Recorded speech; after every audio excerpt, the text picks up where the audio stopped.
आमको चारोटी बिंदुरे आमर मुख्य प्रशासक पचारे प्रथम बिंदुटी है जो दीघार जगन्नाथ मंदिर होइछि से धाम जो लिखाई आमे कहलु आमर हिंदू धर्म सनातन धर्म रे चारि जुग चारि धाम होछि जगन्नाथ बद्रीनाथ द्वारिकानाथ रामनाथ आउ किए से धाम लिखि पारिबे नहीं ताकू आपण सुपारिश करी राज्य सरकार को कही से धाम को काटंतु सेटा होछि समस्त भाव में जेहेतु आमर चारि धाम चारि शंकराचार्य चारि धाम मुख्य आउ किए से धाम लिखि पारिबेनी से अन्यान्य जगन्नाथ मंदिर करि पारंती। द्वितीयटी है दारू मूर्ति जो आमर संपादक निजे तैयारी करी नहीं आमर दारू घर दारू नबार कौन सुविधा नहीं जदि सी नहीं थाई पारंती आपण तांकु डाकिकी सीधा सड़क पचारि पारंती कौटू दारू नेले एवं कौटी मूर्ति तैयारी से बाबद सी मतामत दे पारे। तृतीय क्वेश्चन टी है जे जगन्नाथ महाप्रभु सी हेले दारू ब्रह्म पत्थर रे मूर्ति जगन्नाथ कौटी पूजा पाती नहीं मंदिर भितर जगन्नाथ पत्थर रे हवा सेटा गोटे शास्त्रीय विद्या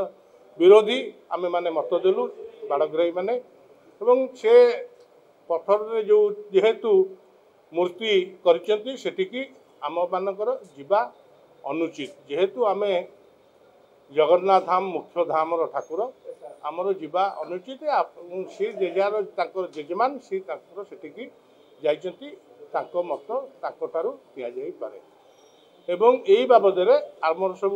आलोचना करागला। चतुर्थ पॉइंट टी है ये जो विवाद चली यार समाधान कौन मुझे समाधान होची आपण जो मैंने जाइए जहाँ करते सहित आलोचना करी यार समाधान बाट सी ही निजे कहीपर आमे से कौन जिनिस कहीपरू ना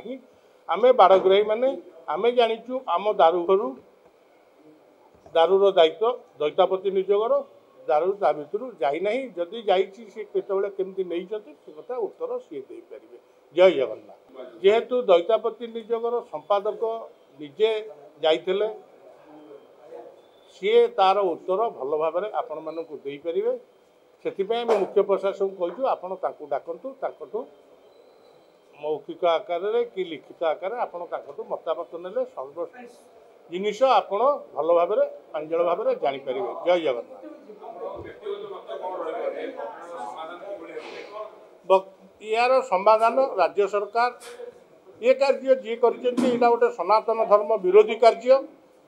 जेहेतु पत्थर रे मूर्ति जगन्नाथ मूर्ति करुँच जगन्नाथ मंदिर करें सेठिकी जीवा अनुचित